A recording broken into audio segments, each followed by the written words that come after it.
कहानी जगत में आपका स्वागत है। आइए सुनते हैं मुंशी प्रेमचंद जी द्वारा रचित उपन्यास निर्मला की दूसरी कड़ी।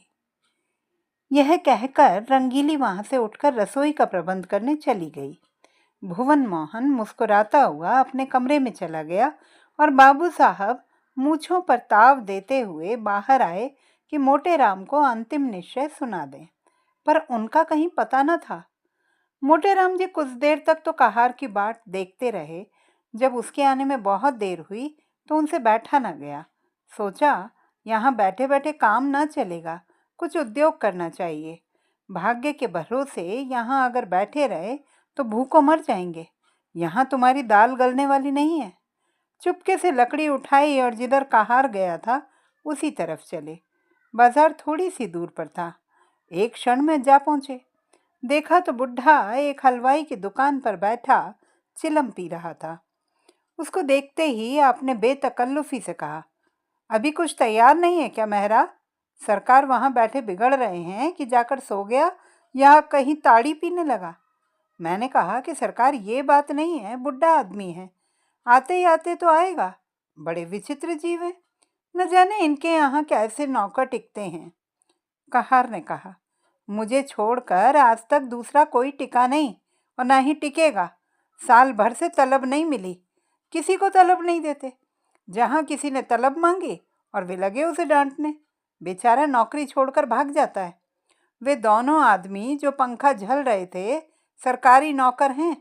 सरकार से 2 अर्दली मिले हैं ना, इसी से पड़े हुए हैं।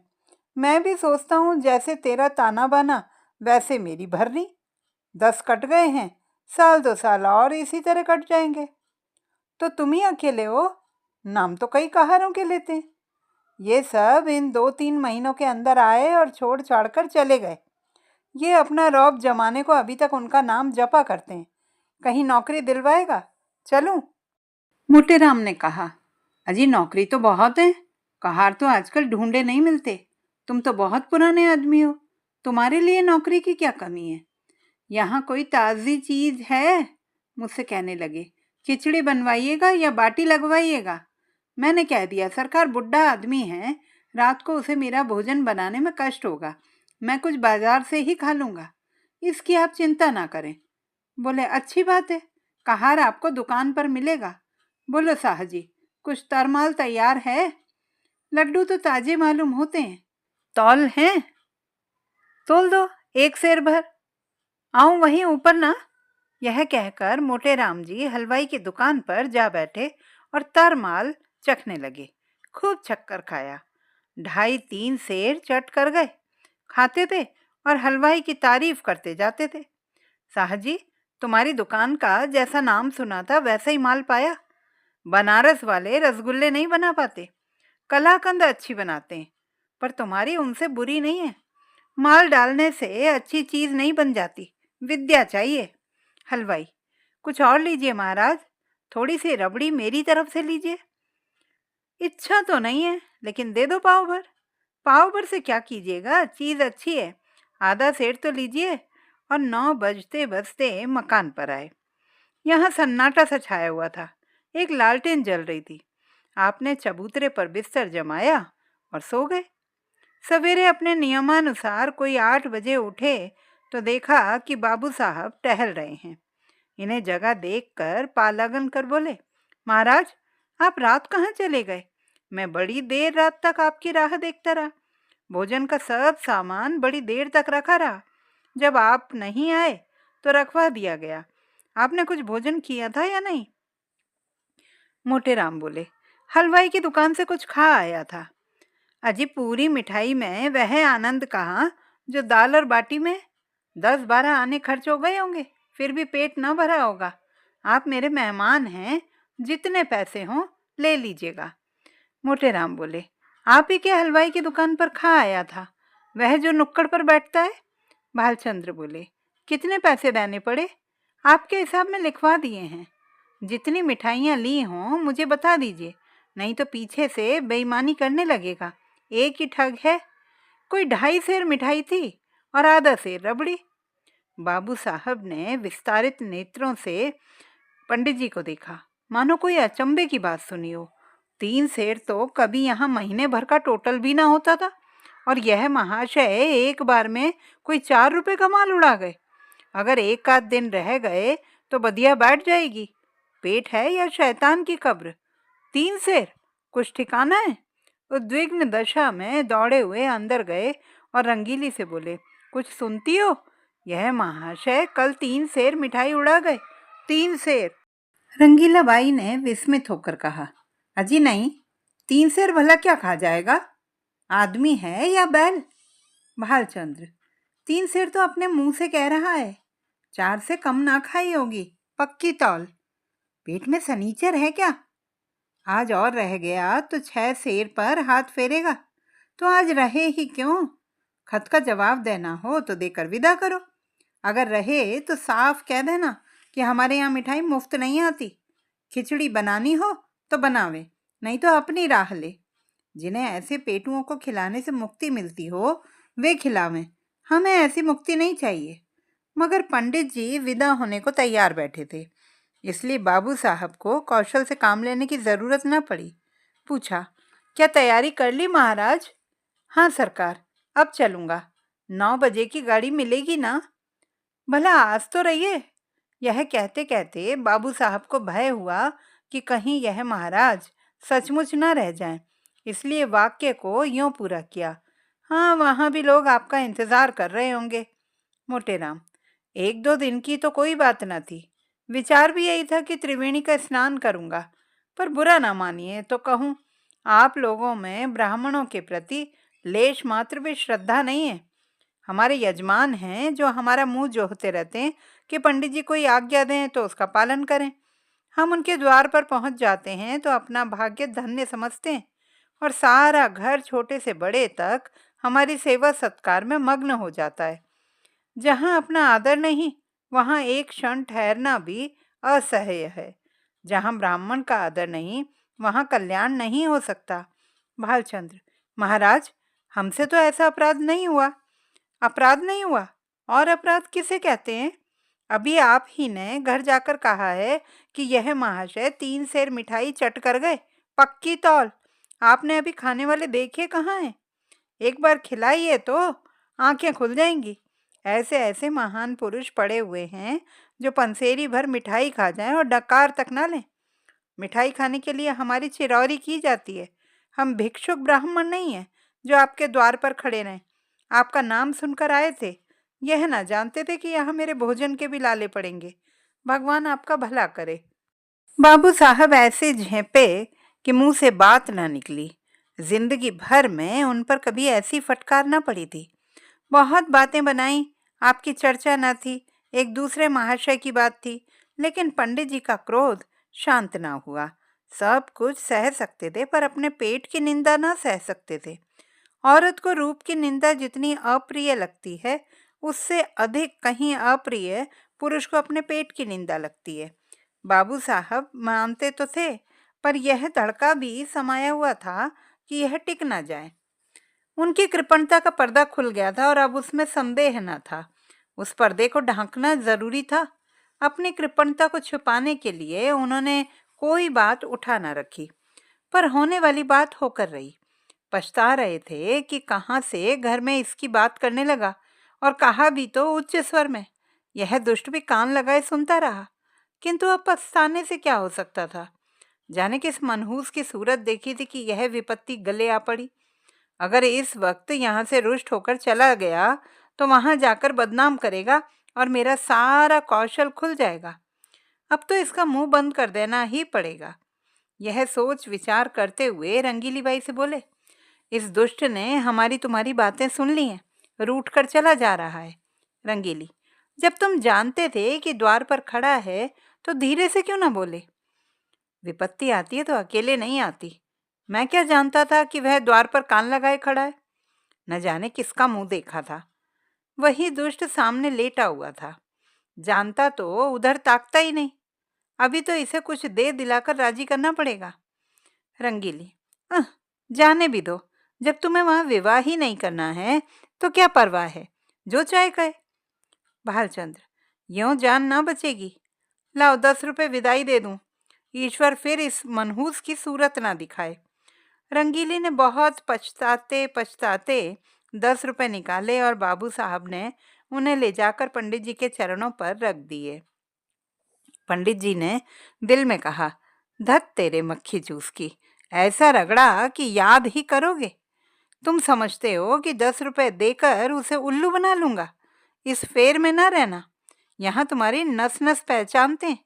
रुपए जेब में रख लिए और आशीर्वाद देकर अपनी राह ली। बाबू साहब बड़ी देर तक सोच रहे थे कि मालूम नहीं अब भी मुझे कृपण ही समझ रहा है या पर्दा ढक गया। कहीं ये रुपये भी तो पानी में नहीं गिर पड़े। कल्याणी के सामने अब एक विषम समस्या आ खड़ी हुई थी। पति के देहांत के बाद उसे अपनी दुरावस्था का यह पहला और बहुत ही कड़वा अनुभव हुआ। एक दरिद्र विधवा के लिए इससे बड़ी और क्या विपत्ति हो सकती है कि जवान बेटी सिर पर सवार हो। लड़के नंगे पांव पढ़ने जा सकते हैं, चौका बर्तन भी अपने हाथ से किया जा सकता है, रूखा सूखा खाकर निर्वाह किया जा सकता है, झोपड़े में दिन काटे जा सकते हैं, लेकिन युवती कन्या घर में नहीं बैठाई जा सकती। कल्याणी को भालचंद्र पर ऐसा क्रोध आता था कि स्वयं जाकर उसके मुंह में कालिख लगाऊं, सिर के बाल नोच लूं और कहूं कि तू अपनी बात से फिर गया ना, तो अपने बाप का बेटा नहीं है तू। पंडित मोटे राम ने उनकी कपट लीला का नग्न वृत्तांत सुना दिया था। वह इसी क्रोध में बैठी थी कि कृष्णा खेलती हुई आई और बोली, कै दिन में बारात आएगी अम्मा? पंडित जी तो आ गए। बारात का सपना देख रही है क्या? कृष्णा, वही चंद्र तो कह रहा है कि 2-3 दिन में बारात आएगी। क्या ना आएगी अम्मा? एक बार कह तो दिया, सिर क्यों खाती है? सबके घर तो बारात आ रही है, हमारे घर क्यों नहीं आती? तेरे घर जो बारात लाने वाला था उस घर में आग लग गई। सच अम्मा? तब तो सारा घर जल गया होगा। कहाँ रहते होंगे? बहन कहाँ रहेगी जाकर? अरे पगली, तू तो बात समझती ही नहीं। आग लगी, वह अब हमारे यहाँ ब्याह ना करेगा। वह क्यों अम्मा? पहले तो ठीक हो गया था। बहुत से रुपए मांगता है, मेरे पास उसे देने को रुपए नहीं है। क्या बड़े लालची हैं अम्मा? लालची नहीं तो और क्या है? पूरा कसाई, निर्दयी, दगाबाज।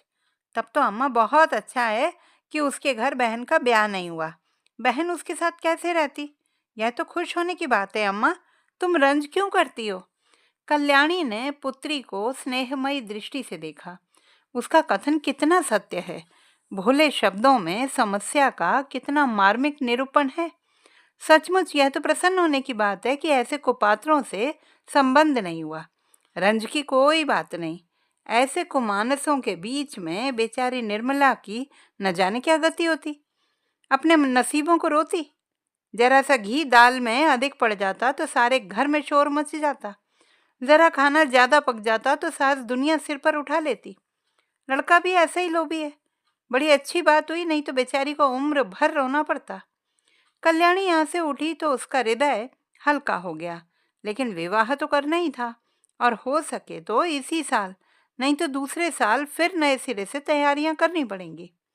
अब अच्छे घर की जरूरत नहीं थी, अच्छे वर की जरूरत न थी। अभागिन को अच्छा घर अच्छा वर कहाँ मिलता? अब किसी भांति सिर का बोझ उतारना था, किसी भांति लड़की को पार करना था, उसे कुएं में झोंकना था।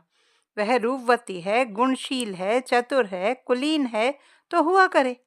दहेज हो तो सारे दोष गुण हैं।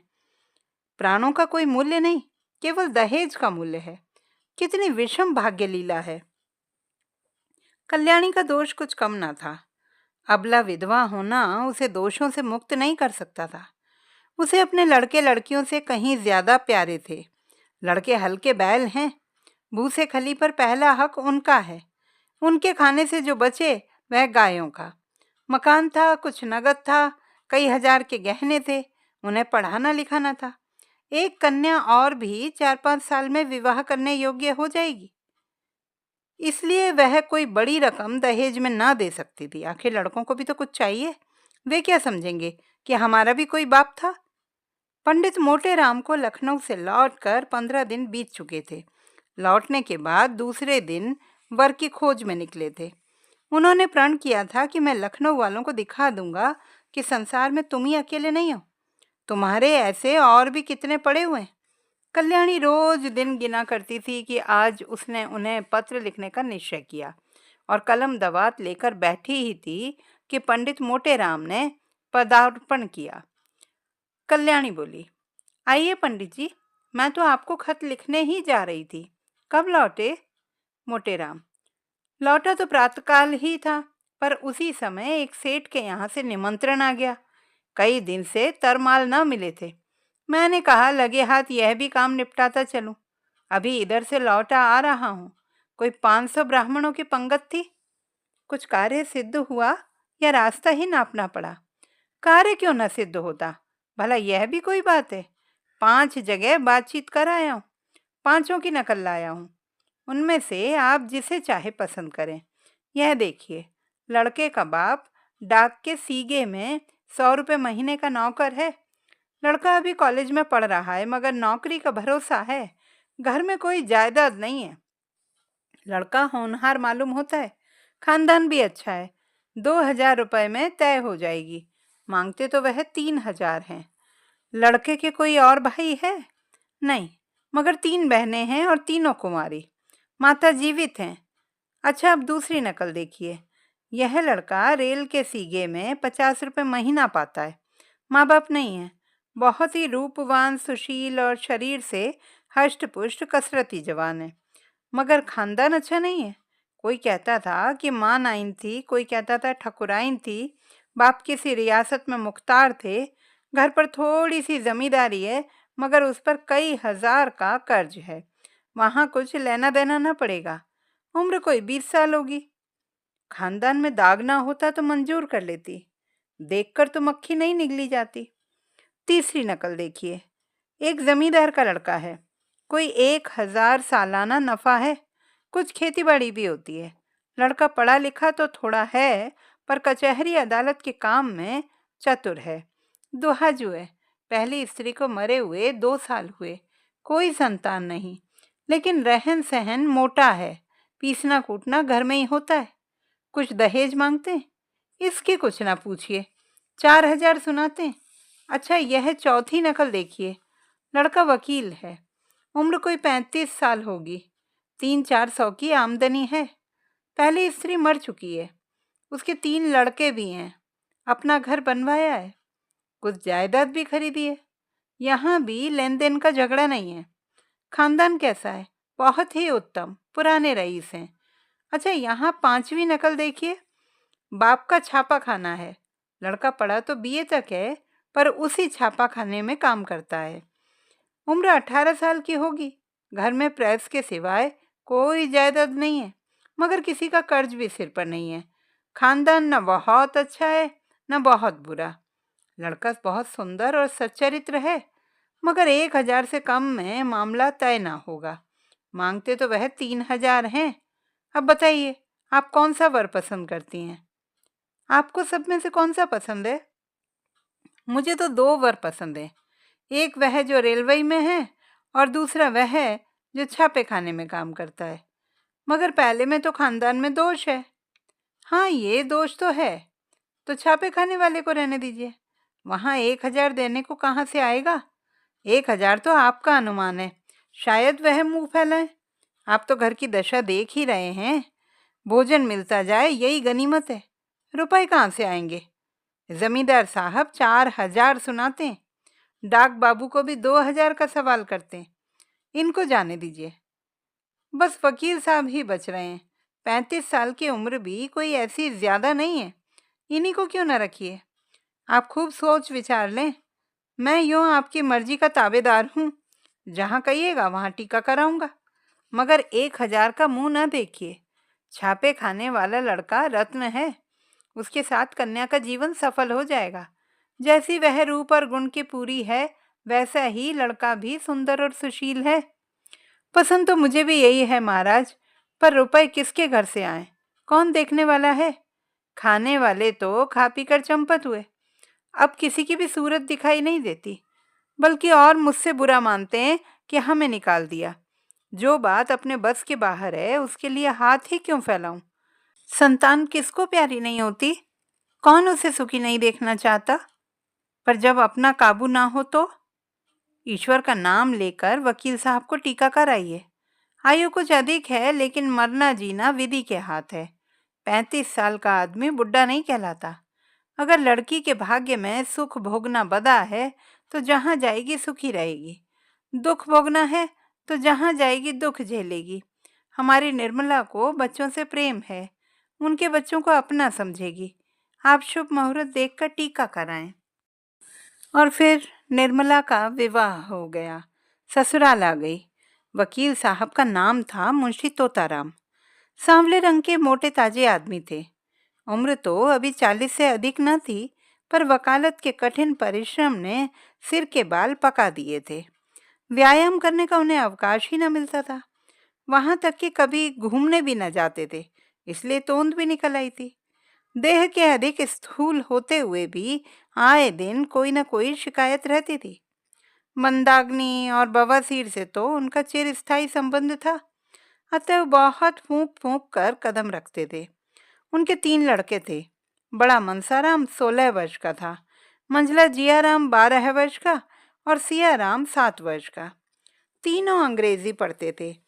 घर में वकील साहब की विधवा बहन के सिवा और कोई औरत न थी। वही घर की मालकिन थी। उनका नाम था रुक्मणी और अवस्था 50 के ऊपर थी। ससुराल में कोई न था, स्थायी रीति से यहीं रहती थी। तोताराम दंपत्ति विज्ञान में कुशल थे। निर्मला को प्रसन्न रखने के लिए उनमें जो स्वाभाविक कमी थी, उसे वह उपहारों से पूरी करना चाहते थे।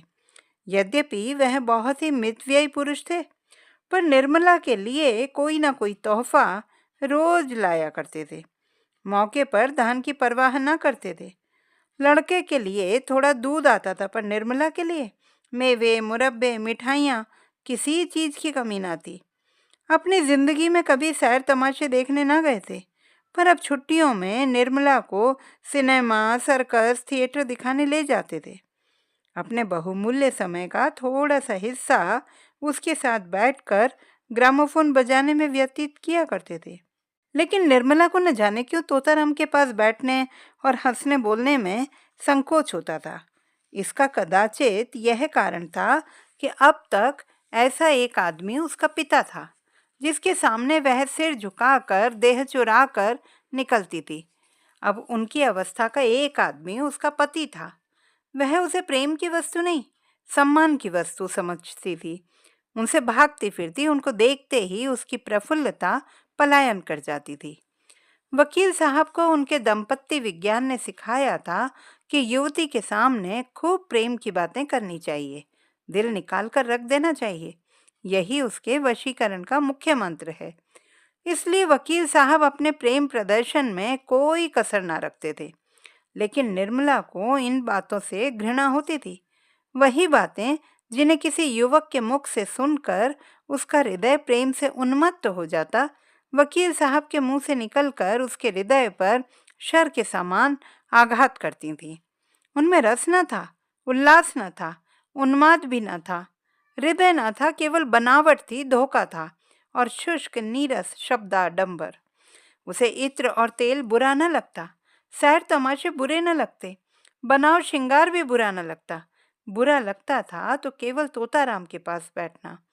वह अपना रूप और यौवन उन्हें न दिखाना चाहती थी, क्योंकि वहां देखने वाली आंखें ही न थी। वह उन्हें इन रसों का आस्वादन लेने योग्य न समझती थी। कली प्रभात समीर ही के स्पर्श से खिल उठती है। दोनों में समान सारस्य है। निर्मला के लिए वह प्रभात समीर कहाँ था? पहला महीना गुजरते ही तोताराम ने निर्मला को अपना खजांची बना लिया। कचहरी से आकर दिन भर की कमाई उसे दे देते।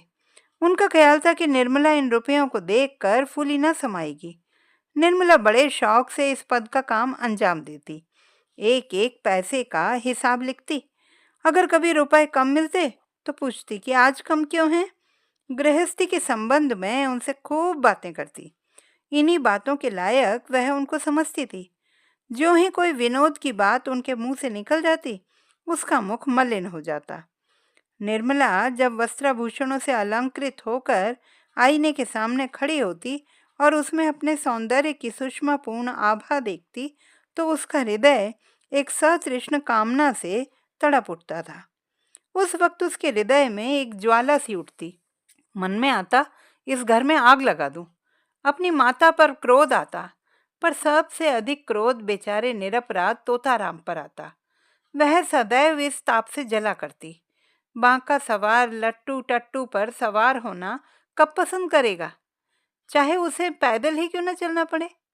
निर्मला की दशा भी ठीक उसी बांके सवार की सी थी। वह उस पर सवार होकर उड़ना चाहती थी, उस उल्लासमयी विद्युत गति का आनंद उठाना चाहती थी। टट्टू के हिन हिनाने और कनौतियां खड़ी करने से क्या आशा होती। संभव था कि बच्चों के साथ हंसने खेलने से वह अपनी दशा को थोड़ी देर के लिए भूल जाती, कुछ मन हरा हो जाता। लेकिन रुक्मिणी देवी लड़कों को उसके पास फटकने तक ना देती, मानो वह कोई पिशाचिनी है जो उन्हें निगल जाएगी। रुक्मिणी देवी का स्वभाव सारे संसार से निराला था। यह पता लगाना कठिन था कि वह किस बात से खुश होती थी और किस बात से नाराज। एक बार जिस बात से खुश हो जाती थी, दूसरी बार उसी बात से जल जाती थी। अगर निर्मला अपने कमरे में बैठी रहती तो कहती, न जाने कहाँ की मनहूसिन है। अगर वह कोठे पर चढ़ जाती या महरियों से बात करती तो छाती पीटने लगती। न लाज है न शर्म, निगोड़ी ने हया भून खाई। अब क्या कुछ दिनों में बाजार में नाचेगी। जब से वकील साहब ने निर्मला के हाथ में रुपए पैसे देने शुरू किए, रुक्मिणी उसकी आलोचना करने पर आरूढ़ हो गई। उन्हें मालूम होता था कि अब प्रलय होने में बहुत थोड़ी कसर रह गई है। लड़कों को बार बार पैसों की जरूरत पड़ती। जब तक खुद स्वामिनी थी उन्हें बहला दिया करती थी, अब सीधे निर्मला के पास भेज देती। निर्मला को लड़कों के चटोरापन अच्छा ना लगता था, कभी कभी पैसे देने से इनकार कर देती। रुक्मिणी को अपने वागबान सर करने का अवसर मिल जाता। अब तो मालकिन हुई हैं, लड़के काहे को जिएंगे। बिन माँ के बच्चे को कौन पूछे। रुपयों की मिठाइयाँ खा जाते थे, अब धेले धेले को तरसते। निर्मला अगर चिढ़कर किसी दिन बिना कुछ पूछे ताचे पैसे दे देती तो देवी जी उसकी दूसरी ही आलोचना करती। इन्हें क्या, लड़के मरे या जिए, इनकी बला से। माँ के बिना कौन समझाए कि बेटा बहुत मिठाइयाँ मत खाओ, आई गई तो मेरे सिर जाएगी। इन्हें क्या। यहीं तक होता तो निर्मला शायद जब्त भी कर जाती, पर देवी जी तो खुफिया पुलिस के सिपाही की भांति निर्मला का पीछा करती रहती थी। अगर वह कोठे पर खड़ी है तो अवश्य ही किसी पर निगाह डाल रही होगी। महरी से बातें करती है तो अवश्य ही उनकी निंदा करती होगी। बाजार से कुछ मंगवाती है तो अवश्य ही कोई विलास की वस्तु होगी। वह बराबर उसके पत्र पढ़ने की चेष्टा किया करती, छिप छिप कर बातें सुना करती। निर्मला उनकी दोधारी तलवार से कांपती रहती थी। यहाँ तक कि उसने एक दिन पति से भी कहा, आप जरा जीजी को समझा दीजिए ना, क्यों मेरे पीछे पड़ी रहती हैं। तोताराम ने तेज होकर कहा, तुम्हें कुछ कहा है क्या। रोज ही कहती हैं, बात मुंह से निकालना मुश्किल है।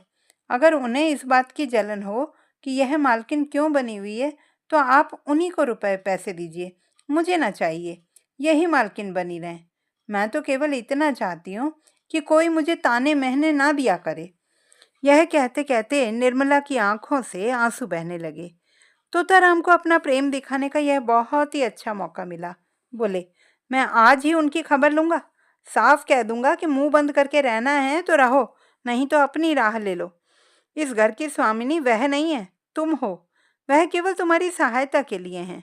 अगर सहायता करने के बदले तुम्हें दिक करती हैं तो उनके यहाँ रहने की ज़रूरत नहीं है। मैंने सोचा था कि विधवा हैं, अनाथ हैं, पाव भर आटा खाएंगी, पड़ी रहेंगी। जब और नौकर चाकर खा रहे हैं तो वह तो अपनी बहन ही है। लड़कों की देखभाल के लिए एक औरत की ज़रूरत भी थी, सो रख लिया। लेकिन इसके माने ये तो नहीं कि वह तुम्हारे ऊपर शासन करें। निर्मला ने फिर कहा, लड़कों को सिखा देती हैं कि जाकर माँ से पैसे मांगे, कभी कुछ कभी कुछ। लड़के आकर मेरी जान खाते हैं। घड़ी भर लेटना मुश्किल हो जाता है। डांटती हूँ तो वह आंखें लाल पीली करके दौड़ती हैं। मुझे समझती हैं कि लड़कों को देखकर जलती हूँ। ईश्वर जानते होंगे कि मैं बच्चों को कितना प्यार करती हूँ। आखिर मेरे ही तो बच्चे हैं, मुझे उनसे क्यों जलन होने लगी। तोताराम क्रोध से कांप उठे। बोले, तुम्हें जो लड़का दिख करे उसे पीट दिया करो। मैं भी देखता हूँ कि लौंडे शरीर हो गए हैं। मनसा राम को तो मैं बोर्डिंग हाउस में भेज दूंगा, बाकी दोनों को तो आज ही ठीक किए देता हूँ। उस वक्त तोताराम कचहरी जा रहे थे। डांट डपट करने का मौका न था, लेकिन कचहरी से लौटते ही उन्होंने घर में रुक्मणी से कहा, क्यों बहन, तुम्हें इस घर में रहना है या नहीं? अगर रहना है तो शांत होकर रहो, यह क्या कि दूसरों का रहना मुश्किल कर दो। रुक्मणी समझ गई कि बहू ने अपना वार किया, पर वह दबने वाली औरत न थी। एक तो उम्र में बड़ी, तिस पर इस घर की सेवा में जिंदगी काट दी थी। किसकी मजाल थी कि उन्हें बेदखल कर दे। उन्हें भाई की इस क्षुद्रता पर आश्चर्य हुआ।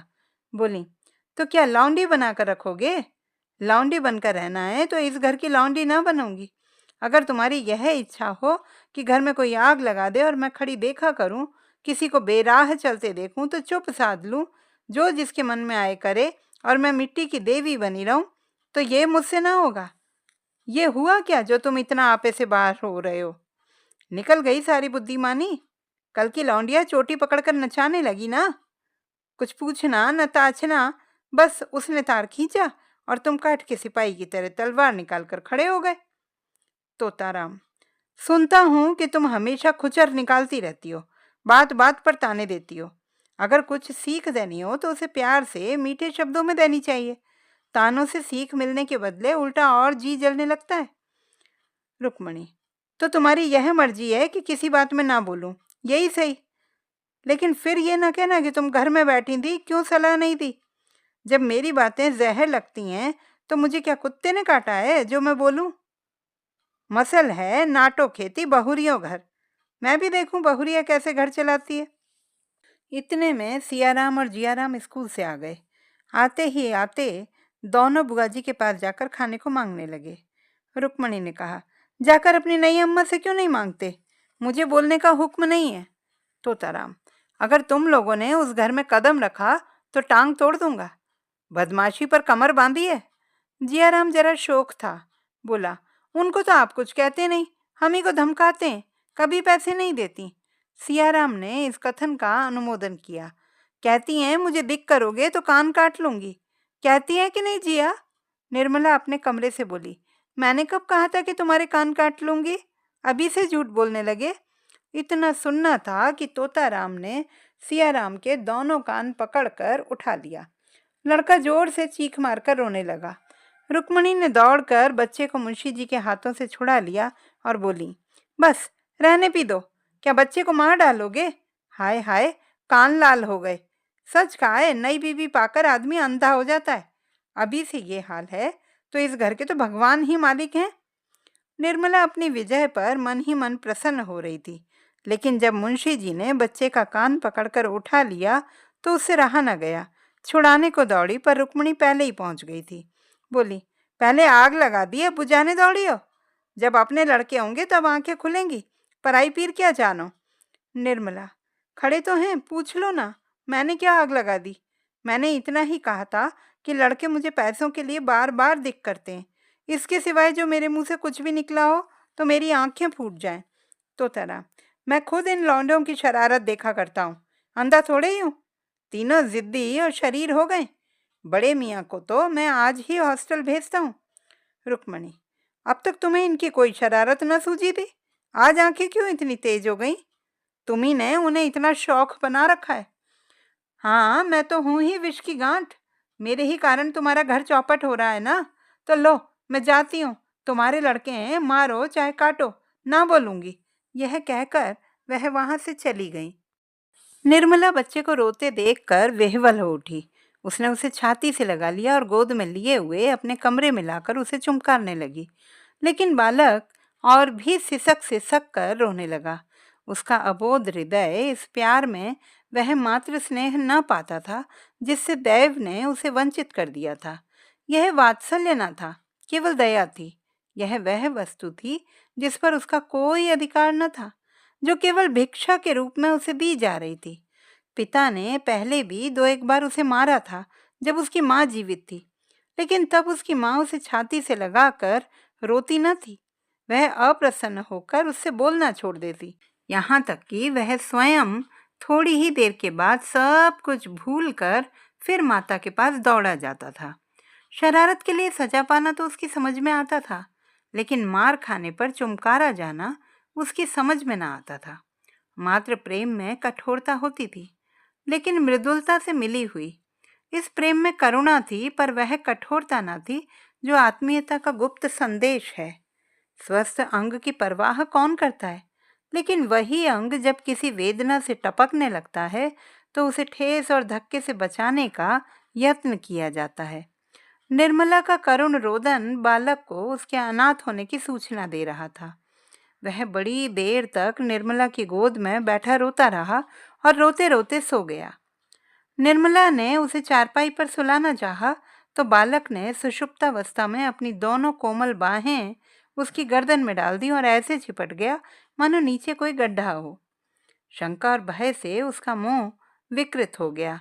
निर्मला ने फिर बालक को गोद में उठा लिया। चारपाई पर सुला न सकी।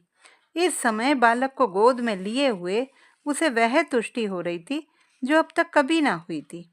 आज पहली बार उसे आत्मवेदना हुई। अपना कर्तव्य मार्ग अब उसे दिखाई देने लगा। उस दिन अपने प्रगाढ़ प्रणय का सबल प्रमाण देने के बाद मुंशी तोताराम को आशा हुई थी कि निर्मला के मर्म स्थल पर मेरा सिक्का जम जाएगा, लेकिन उनकी यह आशा लेश मात्र भी पूरी न हुई। बल्कि पहले तो वह कभी कभी उनसे हंसकर बोला भी करती थी, अब बच्चों ही के लालन पालन में व्यस्त रहने लगी। जब घर आते बच्चों को उसके पास बैठा पाते, कभी देखते कि उन्हें नहला रही है, कभी कपड़े पहना रही है, कभी कोई खेल खिला रही है, तो कभी कोई कहानी ही कह रही है। निर्मला का तृषित हृदय प्रणय की ओर से निराश होकर इस अवलंब ही को गनीमत समझने लगा। बच्चों के साथ हंसने बोलने में उसकी मात्र कल्पना तृप्त होती थी। पति के साथ हंसने बोलने में उसे जो संकोच, अरुचि और अनिच्छा होती थी, यहाँ तक कि वह वहां से उठकर भाग जाना चाहती, उसके बदले बालकों के सच्चे सरल स्नेह से चित्त प्रसन्न हो जाता था। पहले मनसाराम उसके पास आते हुए झिझकता था। उसका मानसिक विकास 5 साल छोटा था। हॉकी और फुटबॉल ही उसका संसार थे, उसकी कल्पनाओं का मुक्त क्षेत्र और उसकी कामनाओं का हरा भरा बाग थे। एक गहरे बदन का छरहरा, सुंदर, हंसमुख, लज्जाशील बालक था वह, जिसका घर से केवल भोजन का नाता था। बाकी सारे दिन न जाने कहाँ घूमा करता था। निर्मला उसके मुंह से खेल की बातें सुनकर थोड़ी देर के लिए अपनी चिंताओं को भूल जाती और चाहती थी कि एक बार फिर वही दिन आ जाते जब वह गुड़िया खेलती थी और उसके ब्याह रचाया करती थी, और जिसे अभी बहुत थोड़े दिन गुजरे थे। मुंशी तोताराम अन्य एकांत सेवी मनुष्यों की भांति विषयी जीव थे। कुछ दिनों तो वह निर्मला को सैर तमाशे दिखाते रहे, लेकिन जब देखा कि इसका कुछ फल नहीं होता तो फिर एकांत सेवन करने लगे। दिन भर के कठिन मासिक परिश्रम के बाद उनका चित्त आमोद प्रमोद के लिए लालायित हो उठता, लेकिन जब अपनी विनोद वाटिका में प्रवेश करते और उसके फूलों को मुरझाया, पौधों को सूखा और क्यारियों से धूल उड़ती हुई देखते तो उनका जी चाहता कि क्यों ना इस वाटिका को उजाड़ दूं। निर्मला उनसे क्यों विरक्त रहती है, इसका रहस्य उनकी समझ में ही नहीं आता था। दंपत्ति शास्त्र के सारे मंत्रों की परीक्षा कर चुके थे, पर मनोरथ पूरा ना हुआ। अब क्या करना चाहिए यह उनकी समझ में ना आता था। एक दिन वह इसी चिंता में बैठे हुए थे कि उनके सहपाठी मित्र नयन सुखराम आकर बैठ गए और सलाम वलाम के बाद मुस्कुराकर बोले, आजकल तो खूब गहरी छंती होगी, नई बीवी का आलिंगन करके जवानी का मजा आ जाता होगा। बड़े भाग्यवान हो भाई, रूठी हुई जवानी को मनाने का इससे अच्छा कोई उपाय नहीं कि नया विवाह हो जाए। यहाँ तो जिंदगी बवाल हो रही है। पत्नी जी इस बुरी तरह चिमटी हैं कि किसी तरह पिंड ही नहीं छोड़ती। मैं तो दूसरी शादी की फिक्र में हूँ, कहीं डॉल हो तो ठीक ठाक कर दो। दस्तूरी में एक दिन तुम्हें उसके हाथ के बने हुए पान खिला देंगे।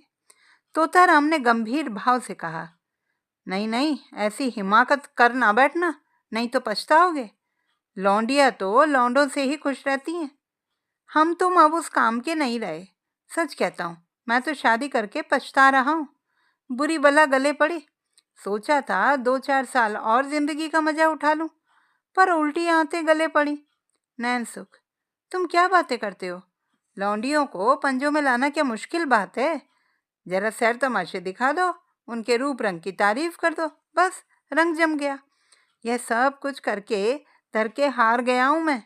अच्छा, कुछ इत्र तेल फूल पत्ते चाट वाट का भी मजा चखाया? अजी यह सब कर चुका, दंपत्ति शास्त्र के सारे मंत्रों का इम्तिहान ले चुका, सब कोरी गप्पे हैं। अच्छा, तो अब मेरी एक सलाह मानो, जरा अपनी सूरत बनवा लो। आजकल यहाँ एक बिजली के डॉक्टर आए हुए हैं जो बुढ़ापे के सारे निशान मिटा देते हैं। क्या मजाल कि चेहरे पर एक झुर्री या सिर का एक बाल भी पका रह जाए। न जाने क्या जादू कर देते हैं कि आदमी का चोला ही बदल जाता है। फीस क्या लेते हैं? फीस तो सुना है शायद 500 रुपये लेते हैं।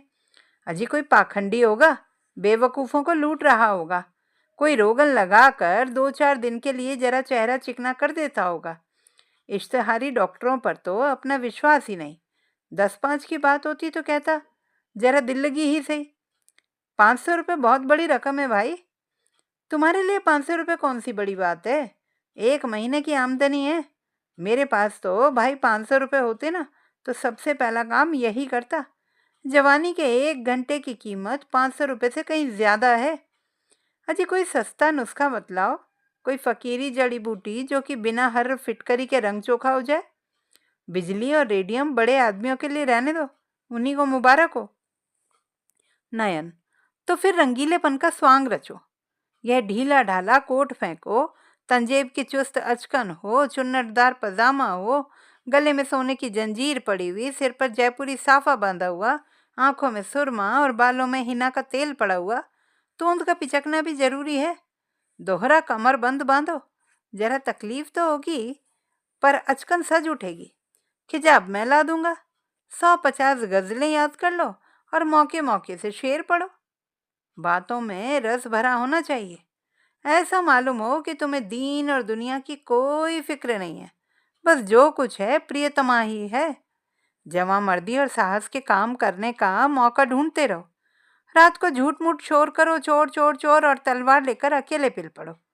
हाँ, जरा मौका देख लेना, ऐसा ना हो कि सचमुच कोई चोर आ जाए और तुम उसके पीछे दौड़ो, नहीं तो सारी कलई खुल जाएगी और मुफ्त के उल्लू बनोगे। उस वक्त तो जवां मर्दी इसी में है कि दम साधे खड़े रहो, जिससे वह समझे कि तुम्हें खबर ही नहीं हुई। लेकिन ज्यों ही चोर भाग खड़ा हो, तुम भी उछल कर बाहर निकलो और तलवार लेकर कहाँ है कहते हुए दौड़ो। ज्यादा नहीं, 1 महीना मेरी बातों का इम्तिहान करके देख लो। अगर वह तुम्हारी तरह दम ना भरने लगे तो जो जुर्माना कहो वह दे दूंगा। तोताराम ने उस वक्त तो यह बातें हंसी में उड़ा दी, जैसा कि एक व्यवहार कुशल मनुष्य को करना ही चाहिए था। लेकिन इसमें की कुछ बातें उसके मन में बैठ गईं। उनका असर पड़ने में कोई संदेह न था। धीरे धीरे रंग ढंग बदलने लगे, जिसमें लोग खटक न जाएं। पहले बालों से शुरू किया, फिर सुरमे की बारी आई, यहाँ तक कि 1-2 महीने में उनका कलेवर ही बदल गया। गजलें याद करने का प्रस्ताव तो हास्यास्पद था, लेकिन वीरता की डींगे मारने में कोई हानि न थी। उस दिन से वह रोज अपनी जवां मर्दी का कोई ना कोई प्रसंग अवश्य छेड़ देते। निर्मला को संदेह होने लगा कि कहीं इन्हें उन्माद का रोग तो नहीं हो रहा है। जो आदमी मूंग की दाल और मोटे आटे के 2 फुलके खाकर भी नमक सुलेमानी का मोहताज हो, उसके छैलेपन पर उन्माद का संदेह हो तो आश्चर्य क्या है। निर्मला पर इस पागलपन का और क्या रंग जमता। हाँ, उसे उन पर दया आने लगी। क्रोध और घृणा का भाव जाता रहा। क्रोध और घृणा उन पर होती है जो अपने होश में हो। पागल आदमी तो दया का ही पात्र है। वह बात बात में उनकी चुटकियां लेती, उनका मजाक उड़ाती, जैसे लोग पागलों के साथ किया करते हैं। हाँ, इस बात का ध्यान रखती थी कि वह समझ ना जाए। वह सोचती बेचारा अपने पाप का प्रायश्चित कर रहा है। यह सारा स्वांग केवल इसलिए तो है कि मैं अपना दुख भूल जाऊं। आखिर अब भाग्य बदल तो नहीं सकता, इस बेचारे को क्यों जलाऊं। एक दिन रात को 9 बजे तोताराम बांके बने हुए सैर करके लौटे और निर्मला से बोले, आज 3 चोरों से सामना हो गया। जरा शिवपुर की तरफ चला गया था। अंधेरा तो था ही।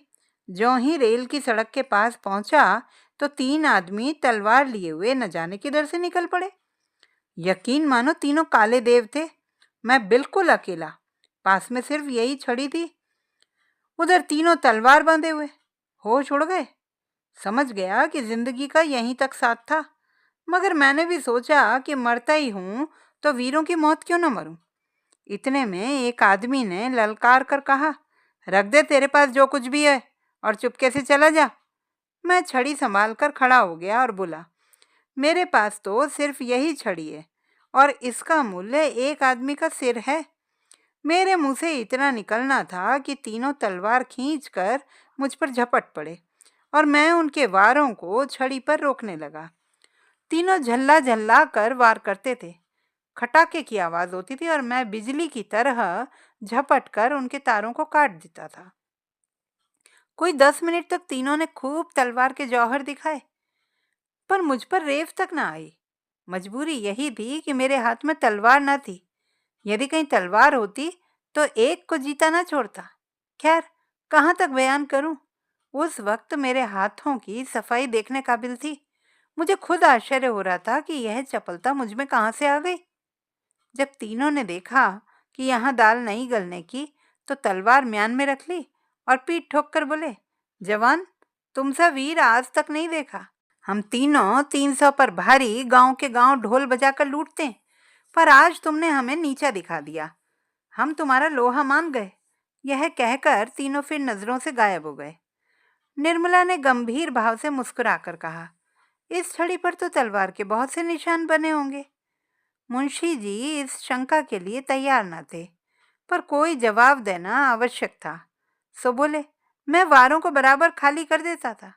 2-4 चोटें छड़ी पर पड़ी भी तो उछटती हुई थी, जिससे कोई निशान ही नहीं पड़ सकता था। अभी उनके मुंह से पूरी बात भी ना निकली थी कि सहसा रुक्मणी देवी बदहवास सी दौड़ती हुई आई और हाँफते हुए बोली, तोता है कि नहीं? मेरे कमरे में सांप निकल आया है। मेरी चारपाई के नीचे बैठा हुआ है। मैं उठकर भागी। मुआ कोई 2 गज का होगा। फन निकाले फुफकार रहा है। जरा चलो तो, डंडा लेते चलना।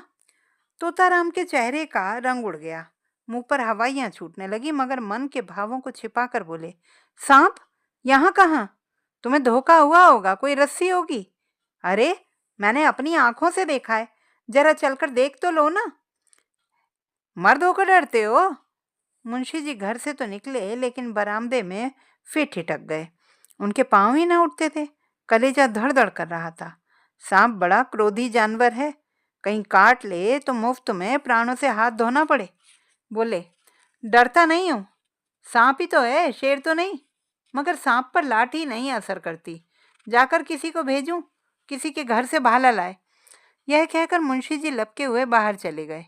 मनसाराम बैठा खाना खा रहा था। मुंशी जी तो बाहर चले गए, इधर वह खाना छोड़कर अपनी हॉकी का डंडा हाथ में लेकर कमरे में घुसी तो पड़ा था और तुरंत चारपाई खींच ली। सांप मस्त था।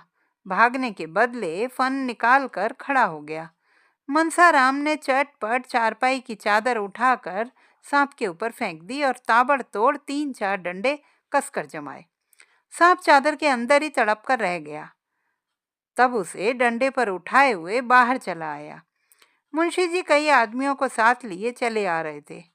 मनसाराम को सांप लटकाए आते देखा तो सहसा उनके मुख से चीख निकल पड़ी, मगर फिर संभल गए और बोले, मैं तो आ ही रहा था। तुमने क्यों जल्दी की? दे दो, कोई फेंक आएगा। यह कहकर बहादुरी के साथ रुक्मणी के कमरे के द्वार पर जाकर खड़े हो गए और कमरे को खूब देखभाल कर मूछों पर ताव देते हुए निर्मला के पास आकर बोले, मैं जब तक आऊं मनसाराम ने मार डाला। बेसमझ लड़का डंडा लेकर दौड़ पड़ा। सांप हमेशा भाले से ही मारना चाहिए। यही तो लड़कों में ऐब है। मैंने ऐसे ऐसे कितने सांप मारे। सांप को खिला खिला कर मारता हूँ। कितनों ही को मुट्ठी से पकड़कर मसल दिया है। रुक्मणी ने कहा, जाओ भी, देख ली तुम्हारी मर्दानगी। मुंशी जी झेंप कर बोले, अच्छा जाओ, मैं डरपोक ही सही, तुमसे कुछ इनाम तो नहीं मांग रहा हूं ना। जाओ, जाकर महाराज से कहो खाना निकाले। मुंशी जी तो भोजन करने गए और निर्मला द्वार की चौखट पर खड़ी सोच रही थी, भगवान, क्या इन्हें सचमुच कोई भीषण रोग हो रहा है? क्या मेरी दशा को और भी दारुण बनाना चाहते हो? मैं इनकी सेवा कर सकती हूँ, सम्मान कर सकती हूँ, अपना जीवन इनके चरणों पर अर्पण कर सकती हूँ, लेकिन वह नहीं कर सकती जो मेरे किए नहीं हो सकता। अवस्था का भेद मिटाना मेरे वश की बात नहीं है। आखिर ये मुझसे चाहते क्या हैं? समझ गई। आह, यह बात पहले ही नहीं समझी थी, नहीं तो क्यों इनको इतनी तपस्या करनी पड़ती, क्यों इतने स्वांग भरने पड़ते। उस दिन से निर्मला का रंग ढंग बदलने लगा। उसने अपने को कर्तव्य पर मिटा देने का निश्चय कर लिया। अब तक नैराश्य के संताप में उसने कर्तव्य पर ध्यान ही न दिया था। उसके हृदय में विप्लव की ज्वाला सी दहकती रहती थी, जिसकी असह्य वेदना ने उसे संज्ञाहीन सा कर रखा था। अब उस वेदना का वेग शांत होने लगा। उसे ज्ञात हुआ कि मेरे लिए जीवन का कोई आनंद नहीं है। उसका स्वप्न देखकर क्यों इस जीवन को नष्ट करूं? संसार में सब के सब प्राणी सुख सेज पर ही तो नहीं सोते ना। मैं भी उन्हीं अभागों में से हूँ। मुझे भी विधाता ने दुख की गठरी ढोने के लिए चुना है। वह बोझ सिर से नहीं उतर सकता। उसे फेंकना भी चाहूं तो फेंक नहीं सकती। उस कठिन भार से चाहे आंखों में अंधेरा छा जाए, चाहे गर्दन टूटने लगे, चाहे पैर उठाना दुश्वार हो जाए, लेकिन वह गठरी तो ढोनी ही पड़ेगी। उम्र भर का कैदी कहाँ तक रोएगा? और रोए भी तो कौन देखता है उसे? किसे उस पर दया आती है? रोने से काम में हर्ज होने के कारण उल्टे उसे और यातनाएं तो सहनी पड़ती हैं। दूसरे दिन वकील साहब कचहरी से आए तो देखा निर्मला की सहास्य मूर्ति अपने कमरे के द्वार पर खड़ी है। तो दोस्तों, ये थी उपन्यास निर्मला की दूसरी कड़ी। आगे की कहानी सुनने के लिए बने रहिए सुनीता भटनागर कहानी जगत के साथ। नमस्कार।